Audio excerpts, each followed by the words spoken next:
जिलार 3टी निर्वाचन मंडली में 668 बुथ शांति श्रृंखला चली मतदान। लोके लंबा धाड़ी में छिड़ा हो मतदान करुंच। 5,68,961 जन मतदाता प्रार्थी भाग्य निर्धारण करेंगे। फुलवाणी निर्वाचन मंडली 230 बुथ 1,98,000 भोटर निजर मत सब्यस्त करेंगे। आज फुलवाणी समस्त बुथ मतदान पर लंबा लाइन देखा मिली। जिला प्रशासन पक्षर प्रति बुथ भोटर सुविधा समस्त प्रकार व्यवस्था करा जायछि। पीवा पानी खरारु सुरक्षा पाइबा पई टेंट भिन्नक्षमों व्हील चेयर आदि व्यवस्था होईछि। भोटर खुशीर सह मतदान करथुबा देखा मिली।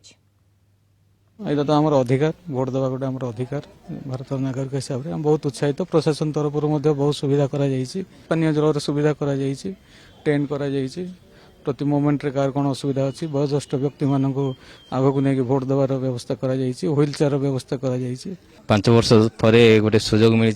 जेहेतु आम समस्ते भारत नागरिक आम मौलिक अधिकार होची भोट देवा। तेणु यही अवसर में समस्त को अपील करी देशवासी की फुलवाणी कंधमालवासी मानक समस्ते जो दल हो जो पार्टी हो समस्ते आसतु निज निजर मत सब्यस्त करंतु। मोर तो यहाँ सेकेंड टाइम भोट देवाई आसी बहुत खुशी अच्छी।